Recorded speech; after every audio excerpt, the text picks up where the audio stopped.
Hey guys, BigGunner81 here. Hope your day is going well. Today we're going to do a little bit of a review on some 223 ammo I picked up at Cabela's the other day. It's branded under the name of MFS. It's a 55 grain full metal jacket. That's the projectile they use. It's zinc plated, steel cased, and it's a Russian import from a company down in Tampa, Florida. I believe it's called Rogue Ammo Tech USA. You might be thinking, well, why would you want to run steel cased ammo? Well, let's talk about that a little bit. The cost, this runs probably close to 30 cents a round right now. I hate giving you guys prices because you never know, what the market's gonna be like, months from now or years from now. But yeah, it runs about 30 cents a round roughly with your tax and whatever, and that's pretty reasonable right now currently. If you don't reload, that's a great option as far as cost. If you do reload or you're planning to reload, you might want to consider, something that like with the brass casing, because you can collect the brass if the range that you shoot at allows you to, and that brass has value, and you can recoup the cost later when you do reload, and that is an option. But some people don't want to reload, and some people can't reload. This is a good idea here as far as a low cost alternative. The other part is you might go to a range that doesn't allow you to collect your brass, or you might be shooting in a shooting match where you can't collect your brass, and now you're spending the extra money to buy a little bit more higher quality ammo that's brass cased, and you're losing out on reclaiming the brass. So this is an idea on how to save some money possibly. Let me tell you a little bit about my experience with steel case though. I haven't had the issues that other people have had reported with failures to extract and casings getting stuck in the chamber and all that kind of stuff. No failures to feed, nothing like that. No issues at all. And in fact, I have ran about 2 mags full, 30 rounds each, so 60 rounds through my bumfire stock. No problems with that. So I have no complaints at this point, other than I don't have the steel case. I have a steel casing instead of a brass casing, and I can't reload it. But again, if I'm going someplace where I can't collect my brass, then why bother shooting brass, especially if you reload? Helps keep your costs down a little bit for your shooting. So having said that, some people have also complained about the coatings being a problem on the steel cased, with I think it was like a lacquer coating of some type that causes the chamber to get kind of bonded or glued into the, get the casing bonded or glued into the chamber. I don't know. I haven't experienced that, but I have a feeling that the zinc plated is not going to have a coating like that on it, so I don't foresee that being an issue, especially when you see a lot of ammunition that's brass cased that is zinc plated. For example, like you see in plus P loads for your handguns and whatnot. I have to think that you've got the zinc coating up against the steel chamber. That's probably a little better than a polymer coating, sandwiched between steel and basically sandwiched between the chamber that's steel and your casing that's steel. You're kind of using that like a lubricant, and that could leave a buildup. Well, I think the zinc coating has less of a chance to do that. I don't know. I'm not, a metallurgist or a scientist or whatever, so I couldn't tell you that. But anyway, let's take a look at what my rifle looks like on the inside after running about 40 rounds. Haven't even looked at it yet since I got back from the range, but I want to kind of check it out and see how dirty it really is compared to my experience with my Tula and whatnot, for example. But yeah, I had no issues at the range with it. I'll tell you that first off. But let's go ahead and take a look at the rifle and kind of some of these casings and stuff here. So here's kind of show you guys what some of these cases looked like after I picked them up off the ground. Of course, you're not going to be reloading these because they're steel cased. But they are kind of dirty. I don't think any more dirty than my Tula has gotten. Especially when you look at the inside of the, might be kind of hard to see on the camera. If you look inside the neck in here, it's not terribly dirty on the inside. So we'll see what it looks like inside the rifle. But before we do that, we'll just kind of unbox and take a quick look at one of these rounds as they come right out of the packaging. Here, let's open this up.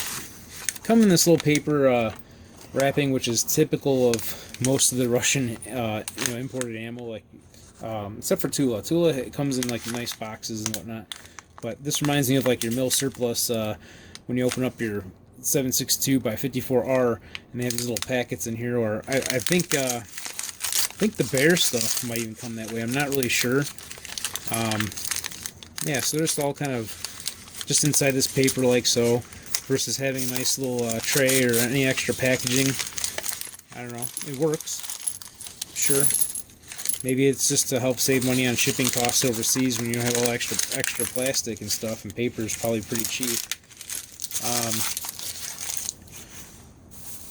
So, yeah, here you go. It looks nice and shiny, and it's kind of hard to zoom in on it, but yeah, it looks really nice. Feels nice and smooth. It feels like you're probably holding just a regular brass casing, you know? It's not bad at all. So, let's go ahead and take a look inside the rifle and see what it kind of looks like. So I went ahead and popped the rifle apart here real quick just to kind of take a quick little look inside. Again, I ran about 40 rounds. Well, it was 40 rounds through this MFS ammo since I cleaned this. And it is pretty dirty, as you can see there, for 40 rounds. So that's kind of a given with this ammo. Appears to be pretty dirty. Took the bolt apart. Now this bolt typically is kind of like this color, kind of, so it is kind of hard to tell really how much buildup is on it. I mean, it is dirty. You can wipe your hand across it, and you know, see there's some gunk and whatnot. But this was originally, it's nickel boron, but originally it was like a silver, and it got stained. I mean, I couldn't clean this this up to look like silver again. It was pretty much kind of like a platinum finish when I was done. And then of course, firing pin doesn't look too bad. A little bit of carbon around the bottom there, but it's not horrible. The inside of the receiver, though, and before I get to that, the bolt. I noticed this white little spot here that's kind of light colored.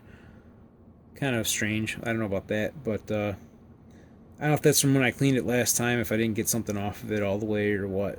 I'm not 100% certain on that one. The inside of the upper receiver, I was going to say, though, it does feel kind of gritty when you run your fingers in there. You know, it's black. So, but again, I didn't have this necessarily cleaned to like brand new condition. This is a used rifle, so maybe there's a little bit of residual you know, powder in there or whatever. But overall, it does seem to be quite a dirty ammunition.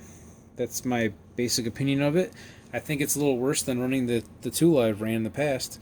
But you gotta remember, this is like bottom shelf price, so you gotta get what you pay for. As long as it functions properly and it's reasonably accurate, I can understand the trade-off of how dirty the ammo runs, you know, because of the cost. So that being said, I don't think this is necessarily the worst ammo in the world to run if you're on a budget or if you can't collect your brass, but I probably would say Tula is probably a little bit better, just in my opinion of it at this point. And if you want to see my groupings, my grouping, I should say, because I just did one on this plate after I got it all sighted in. And again, they weren't horrible, but they weren't the best, and that probably isn't so much the ammunition or the rifle, because I've done much better with this rifle in the past. But it was freaking cold out, so keeping everything still while trying to shoot, that was a tough one. You know, what I don't do for you guys, you know, go out in the single-digit temps to go shoot and film a little bit of video here. But yeah, function perfectly fine, reasonably accurate, as you'll see. And would I recommend it?